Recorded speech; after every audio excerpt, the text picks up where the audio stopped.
وأحسن الهدي هدي محمد وشر الأمور محدثاتها وكل محدثة بدعة وكل بدعة ضلالة وكل ضلالة في النار.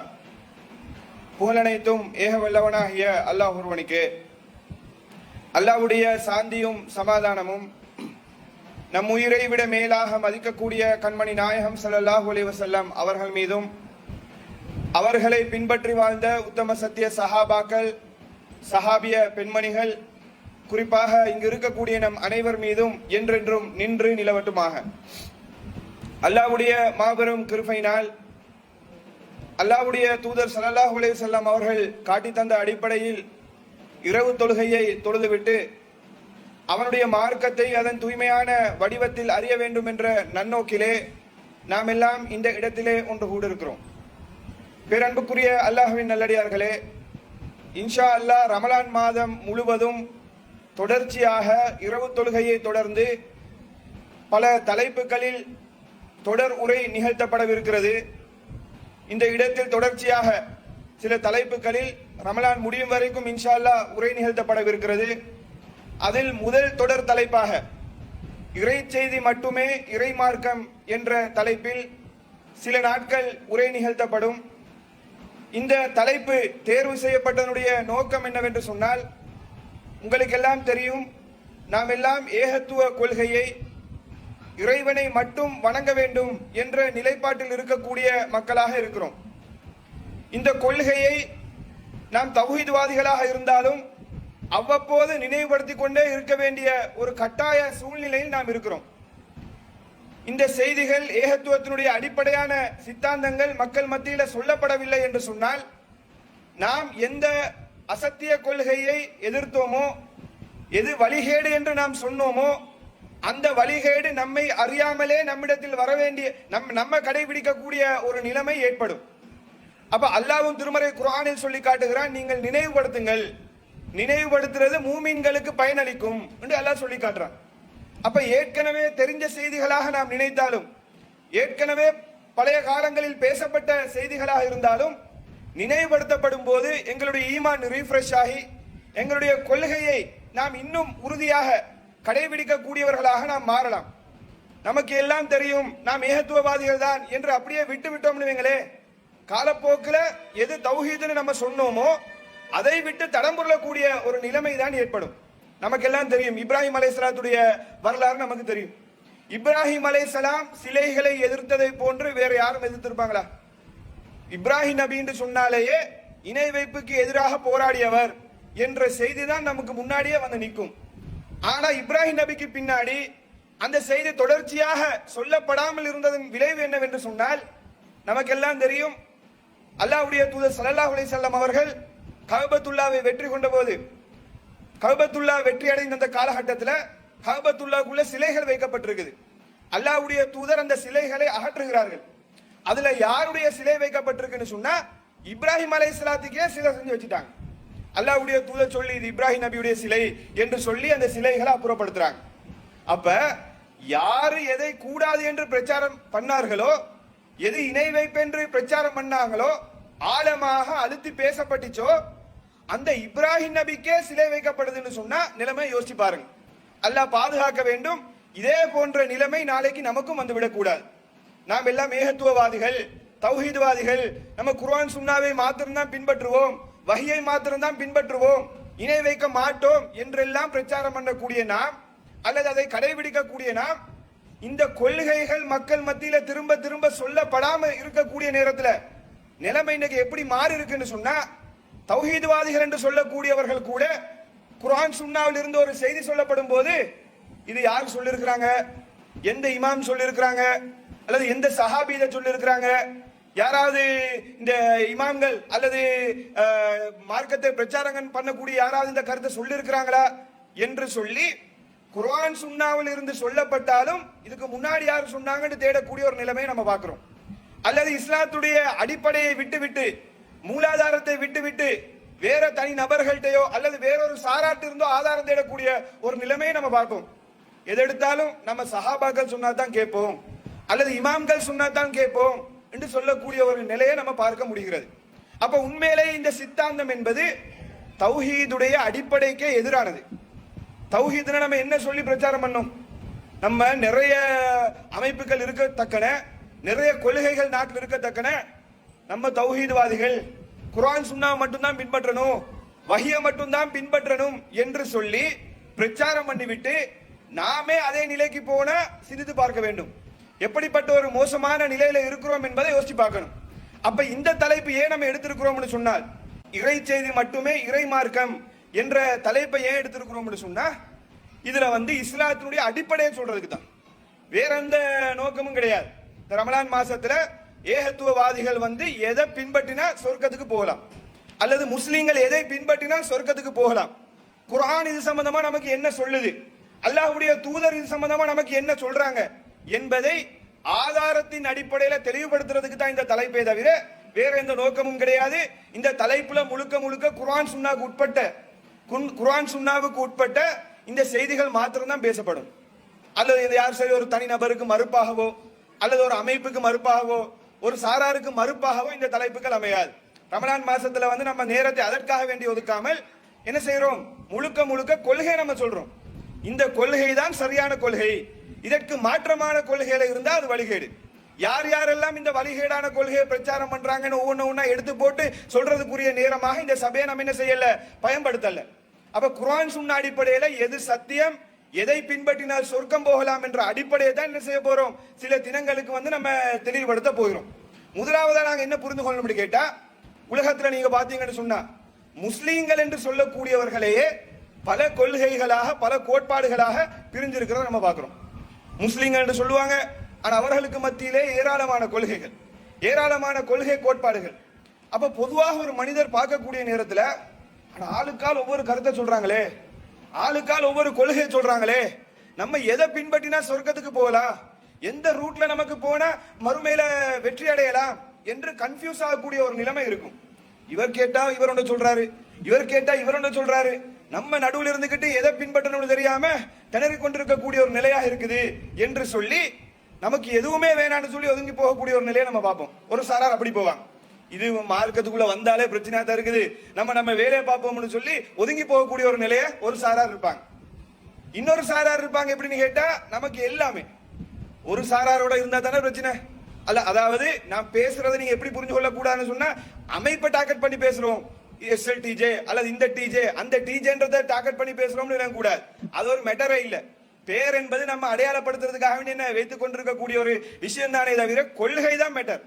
இந்த குர்ஆன் சுன்னா வஹி என்ற கொள்கையை எந்த அமைப்பு பின்பற்றினாலும் அவங்க என்ன வெற்றி அடைவாங்க. அப்ப என்னன்னு கேட்டா, இப்படி சொல்லும் போது ஒரு சாரா என்ன செய்வாங்க, நமக்கு எதுவுமே வேணாம் அப்படின்னு சொல்லி ஒதுங்கி போகக்கூடிய ஒரு நிலையை பார்ப்போம். இன்னொரு சாரார் என்ன செய்வாங்கன்னு சொன்னா, நம்ம எல்லாம் ஓகே, ஒருத்தரோட இருந்தா தானே பிரச்சனை, ஒரு கொள்கையில இருந்தா தானே பிரச்சனை, நான் அந்த கொள்கையில இருக்கிறேன் இந்த கொள்கையில இருக்கிறேன் என்று சொல்லி ஒரு சிலையில போகக்கூடிய நிலையை பார்க்கிறோம். இது ரெண்டுமே தவறான நிலைப்பாட்டு தான். இது ரெண்டுமே தவறான ஒரு நிலை தான். ஏன் நம்ம உலக விஷயங்கள் வரும்போது நமக்கு தேவையான விஷயங்களை தேர்வு செய்யறதுக்கு நம்ம எவ்வளவு கஷ்டப்படுறோம், எவ்வளவு முயற்சி செய்யறோம். ஒரு ட்ரெஸ் ஒன்று வாங்க போனோம்னு சொன்னா எத்தனை முறை அந்த ட்ரெஸ்ல மெட்டீரியலை தேய்ச்சி புடிச்சு பார்ப்போம், இது நல்ல குவாலிட்டியா, நமக்கு அண்டர்ஸ்டாண்ட் பண்ணி கொள்ளாட்டி அந்த முதலாளிகிட்ட கேட்போம், இது நல்லா உழைக்குமா, இது எவ்வளவு எத்தனை வருஷத்துக்கு உழைக்கும், எல்லாம் கேள்வி கேட்கிறோமா இல்லையா. கேள்வி கேட்டு அதை உரசி பார்த்து ரிசர்ச் பண்ணி அதை என்ன எடுக்கக்கூடியவர்களா இருக்கிறோம். ஒரு தேங்காய் வாங்க போனா கூட அதை ஆட்டிப்பாட்டு தான் வாங்குறோம், சும்மா விட்டுட்டு வாங்குவோமா இல்லையே. ஏமாந்துடக்கூடாது, நம்ம யாரும் ஏமாத்தப்படக்கூடாதுன்றதுல குறியா இருப்போம். உலக விஷயம் எதை எடுக்க போனாலும், தங்கத்தை வாங்க போனா அதுல உரசி பார்த்து வாங்குவோம், இது 22 21 80 கேரட் எல்லாம் கேட்டு தான் வாங்கக்கூடியவர்களா இருப்போம். இதே மார்க்க விஷயம் வரும்போது அந்த அளவுக்கு நம்ம எதுவுமே பாக்குறது இல்லை. ஒரு பெருநாளைக்கு உடுப்பு வாங்க போனாலே, ட்ரெஸ் வாங்க போனாலே 10 கடைக்கு ஏறி இறங்கக்கூடிய நம்ம, நல்ல பெஸ்டானதை தேர்வு செய்யணும்னு நினைக்கக்கூடிய நம்ம, மார்க்க விஷயங்கள நல்ல பெஸ்டானதை தேர்வு செய்யணும் என்று யோசிக்கிறோமா இல்ல. 2 பேர் அல்லது 3 பேர் 3 கருத்தை சொன்னா நமக்கு இதெல்லாம் சரிப்பட்டு வராது, நம்ம வேலையை பார்க்கிறோம்னு சொல்லி ஒதுக்கக்கூடிய நிலைமை.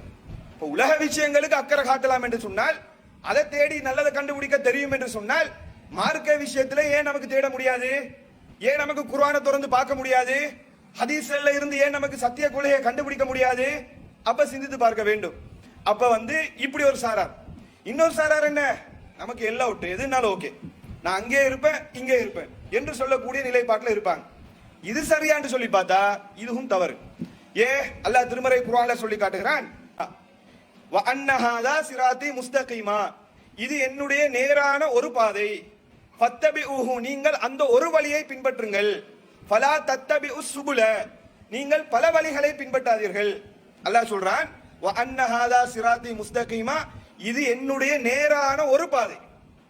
இஸ்லாத்துல ஒண்ணுதான் சரி, நீயும் சரி நானும் சரி அதுவும் சரி இதுவும் சரி மதுஹபும் சரி இப்படி மார்க்கம் சொல்லல, ஏதாச்சும் ஒண்ணுதான் சரியா இருக்கும். அதைத்தான் அல்லாஹ் சொல்றான், வ அன்னஹாதா சிராத்தி முஸ்தகீமா, இது என்னுடைய நேரான ஒரு பாதை, ஃபத்தபிஊஹு, நீங்கள் அந்த ஒரு வழியை பின்பற்றுங்கள், ஃபலா தத்தபிஉஸ் சுபுல, பல வழிகளை பின்பற்றாதீர்கள்.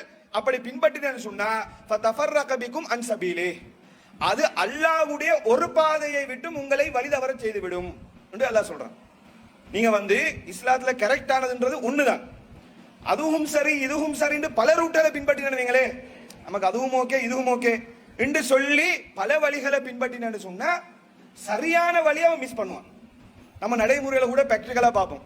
இந்த மாதிரி சொல்லக்கூடிய கேட்டா நம்ம நடுநிலைவாதி, நம்ம எதுக்கும் கிடையாது, நம்ம எந்த கொள்கையும் இல்ல, நம்ம கேட்டா நம்ம முஸ்லீம், பேசுறதுக்கு நல்லா இருக்கு, முஸ்லீம்ன்றது ஓகே, எல்லாரும் முஸ்லீம் தான், முஸ்லீமாக இருக்கக்கூடிய நம்ம எந்த வழியை பின்பற்றுவது, எது சரியான ரூட்டு, அதை கேட்டேன்னு சொன்னா அது நம்ம அப்படியெல்லாம் கிடையாது, நம்ம நடுநிலைவாதி என்று சொல்றதை பார்ப்போம். இந்த நடுநிலைமைவாதி என்று சொல்லக்கூடியவங்க எப்படி இருப்பாங்கன்னு கேட்டா சரியான வழிகள் எதையுமே பின்பற்ற மாட்டாங்க. இரவு தொழுகைன்னு சொல்லி வரும்போது 23 ரக்காத் தொழுகிறதா 8 ரக்காத் அல்லது 11 ரக்காத் தொழுகிறதான்னு கேட்டா அது 23 தான் ஜாயின் ஆவாங்க. இந்த நடுநிலைமைவாதின்னு சொல்லக்கூடிய இந்த மாதிரி வேலை பார்ப்பாங்க. அல்லது பெருநாள் தொழுகை திடல்ல தொழுகிறதா பள்ளிவாசல்லையானு வரும்போது பள்ளிவாசல்ல தான் போவாங்க, கேட்டா நம்ம நடுநிலைவாதினுவாங்க. அப்ப இதுல என்ன ஆக்சுவலா என்ன நடக்கும்னு கேட்டா சரியான ரூட் மிஸ் ஆகும். உண்மையிலே திடல்ல தொழுகிறதா நபி வழி, அதுக்கு வர மாட்டாங்க. 11 ரக்காத் தொழுகிற சுன்னத்து தானே, அதை செய்ய மாட்டாங்க. அதான் அல்லாஹ் சொல்றான், நீங்க ஃபலா தத்தபிஉஸ் சுபுல, பல வழிகளை பின்பற்றாதீங்க. அப்படி பல வழிகளை பின்பற்றினு சொன்னா தஃபர்ரக பிகும் அன் சபீலி, அல்லாஹ்வுடைய ஒரு பாதையை விட்டும் அது உங்களை வழிதவர செய்துவிடும் என்று சொல்லி அல்லாஹ் தெளிவான ஒரு அறிவுரையாக தெளிவான ஒரு எச்சரிக்கையாக நமக்கு அல்லாஹ் சொல்லி காட்டுகிறான். அப்ப இதுதான் பேசிக். என்ன எதா இருந்தாலும் அல்லாஹ்வுடைய தூதரும் என்ன சொல்றாங்க, என்னுடைய உம்மத்து 73 கூட்டமாக பிரியும், குல்லுஹா ஃபின்னார், எல்லாம் நரகத்துக்கு தான் போகும்ன்றாங்க. 73 கூட்டமாக பிரிஞ்சு எல்லாமே நரகத்துக்கு தான் போகும், இல்லா மில்லத்தன் வாஹிதா, ஒரே ஒரு கூட்டத்தை தவிரன்றாங்க. இந்த உம்மத்து பல கூட்டமா பிரியும், பல கூட்டம் பல கொள்கை கோட்பாடுகளோடு இருப்பாங்க, எல்லாம் ஒரு போதும் சரியா இருக்காது, ஏதாச்சும் ஒண்ணுதான் சரியா இருக்கும்.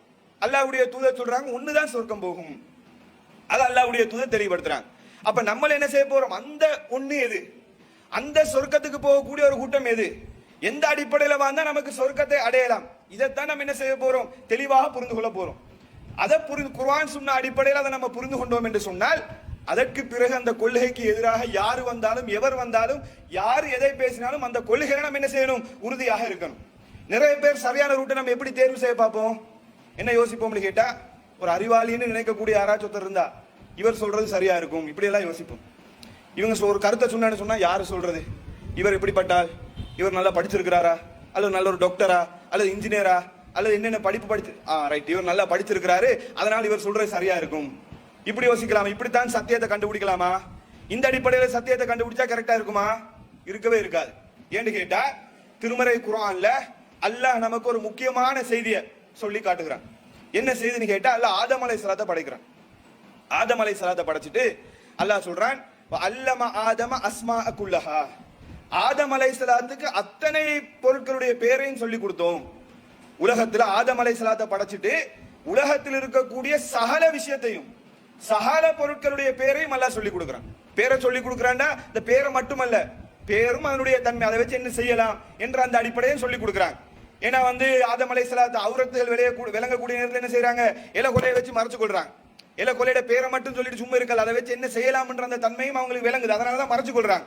அப்ப உலகத்தில் உள்ள சகல பொருட்களையும் பேரையும் சொல்லி கொடுத்து மிகப்பெரிய ஒரு அறிவாளியா, உலகத்திலே ஆதம் அலைஹிஸ்ஸலாத்தை போல ஒரு அறிவாளி யாரும் இருக்க மாட்டாங்க. எந்த அளவுக்குன்னு சொன்னா சும்மா அரலஹும் அலல் மலாயிகா, பிறகு மலக்குமார்களுக்கு அந்த பெயர்களை எடுத்துக்காட்டி அம்பி ஊனி பி அஸ்மாஇ ஹாஉலாஇ இன் குன்தும் சாதிகீன், நீங்க உண்மையாளர்களாக இருந்தேன்னு சொன்னா இந்த பொருட்களுடைய பேரை சொல்லுங்க பாப்போம்னு மலக்குமார்ட்ட கேக்குறாங்க. மலக்குமார் சொல்றாங்க, சுப்ஹானக லா இல்ம லனா இல்லா மா அல்லம்தனா, யா அல்லாஹ் நீ தூய்மையானவன், நீ எதை எங்களுக்கு சொல்லி தந்தாயோ அதை தவிர வேற ஒன்றுமே எங்களுக்கு தெரியாது யா அல்லாஹ். ஆதம் அலைஹிஸ்ஸலாத்துக்கு எல்லா விஷயமும் தெரியும், மலக்குமார்ட்ட கேட்கிறாங்க, மலக்குமாருக்கு தெரியாது. ஆதம் அலைஹிஸ்ஸலாத்து கேட்டா எல்லாம் பட்டு பட்டுன்னு சொல்லக்கூடிய லெவல்ல அல்லாஹ் ஒரு விதத்துல மலக்குமார்களை விட அறிவாளியாக, மலக்குமார்ட விஷயம் என்னன்னு கேட்டா அல்லாஹ் சொல்லக்கூடிய ஆர்டர் அப்படியே நிறைவேற்றுவாங்க, அவ்வளவுதான். அறிவுன்னு சொல்லி பார்க்கும்போது ஆதம் அலைஹிஸ்ஸலாம் தான் உலகத்திலே நம்பர் 1, உலகத்திலே பெஸ்டான ஒரு ஆளாக அறிவாளியாக படைக்கப்பட்ட மனிதர் தான் ஆதம் அலைஹிஸ்ஸலாம் அவர்கள். இந்த ஆதம் அலைஹிஸ்ஸலாம் அவர்களுக்கு அல்லாஹ் ஒரு ஆர்டர் போடுறான். அந்த கட்டளையை அவங்க மாற்றம் செய்யறாங்க. ஒரு மரத்தை காட்டி அந்த மரத்தின் பக்கம் நெருங்க வேணான்றாங்க. நெருங்குற எல்லாருக்கும் தெரிஞ்ச செய்தி. அல்லாஹ்வுக்கு மாற்றம் செஞ்சதுனால, அல்லாஹ்வுடைய கட்டளைக்கு மாற்றம் செஞ்சதுனால அல்லாஹ் என்ன செய்யறான்? அவங்க 2 பேரையும் பூமிக்கு அனுப்புறாங்க. ஆதம் அலைஹிஸ்ஸலாம், ஹவ்வா அலைஹிஸ்ஸலாம் இருவரையும் பூமிக்கு அனுப்புறாங்க. பூமிக்கு அனுப்பின உடனே அல்லாஹ் சொல்லக்கூடிய செய்தி என்ன தெரியுமா? உலகத்திலேயே ஒரு மிகப்பெரிய அறிவாளி அல்லாஹ் பூமிக்கு அனுப்புறான். உலகத்திலே மிக டேலண்டட் பர்சன். நீங்க பூமிக்கு போய் உங்க மனசுக்கு எதெல்லாம் சரின்னு படுதோ அதெல்லாம் நீங்க செய்யுங்க நல்லா சொன்னானா? பெரிய ஒரு டேலண்டான நீங்க போ, உலகத்துல உங்களுக்கு தெரியாத ஒண்ணுமே இல்லப்பா. உங்களுக்கு ஆதம் அலைஹிஸ்ஸலாம் தெரியாத ஒண்ணுமே இல்லை, எல்லாமே தெரியும். அப்படி தெரிஞ்ச நீங்க உங்களுக்கு விரும்பினமாய் உலகத்துல போய் வாழுங்க என்று சொல்லி அல்லாஹ் சொன்னானா? சொல்லல. அல்லாஹ் மனித குலத்துக்கு போட்ட முதலாவது ஆர்டர், மனுஷனை படைச்சிட்டு மனித குலத்துக்கு சொன்ன முதலாவது கட்டளை என்னன்னு கேட்டா, குல் நஹ்பிது மின்ஹா ஜமியா, 2 பேரும் போங்க கீழே, கீழே பூமிக்கு போங்க. போய் ஃபஇம்மா யஅதியன்னக்கும் மின்னி ஹுதன், நேர்வழி என்பது, ஹுதா என்பது என்னிடத்தில் இருந்து தான் வரும். நேர்வழியை நான் தான் உங்களுக்கு சொல்லி தருவேன், நான் தான் உங்களுக்கு இன்ஃபார்ம் பண்ணுவேன். ஃபமன் தபிய ஹுதாய ஃபலா ஹவுஃபுன் அலைஹிம் வலா ஹும் யஹ்சனூன், யார் அந்த நேர்வழியை பின்பற்றுகிறாரோ அவருக்கு எந்த பயமும் இல்லை, எந்த கவலையும் இல்லை என்று சொல்லி அல்லாஹ் சொல்லி காட்டுறான். மனித குலத்துக்கு சொன்ன முதல் ஆர்டர் என்னன்னு கேட்டா, பூமிக்கு போங்க. ஆர்டர் என்கிட்ட இருந்து தான் வரும். எது சரி, எது சத்தியம், எது உண்மையான கொள்கை, பியூரான கொள்கை, எல்லா விஷயத்தையும் நான் தான் உங்களுக்கு சொல்லுவேன். நான் உங்களுக்கு ஆர்டர் போடுவேன், வஹியை அனுப்புவேன். அந்த வஹியை பின்பற்றினீங்கன்னு சொன்னா, அந்த நேர்வழியை பின்பற்றினீங்கன்னு சொன்னா உங்களுக்கு எந்தவித பயமும் இல்லை, எந்த கவலையும் இல்லை. இதுதான் அல்லாஹ் சொல்லக்கூடிய முதலாவது பேசிக்கான ஒரு கட்டளை.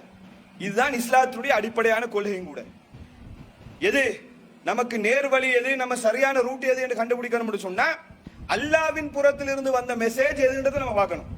அதாவது வஹி, அல்லாவின் புறத்தில் இருந்து வந்த வஹியை நம்ம உரசி பார்த்தோம் என்று சொன்னால், யாரு எதை சொன்னாலும் இது வஹியில இருக்குதா, யாரு எதை சொன்னாலும் மார்க்கம் என்ற பெயர்ல சொன்னா இது வஹியில இருக்குதா என்று உரசி பார்த்து பின்பற்றினோம் என்று சொன்னால் நம்மள யாராலும் வழிகெடுக்க இயலாது.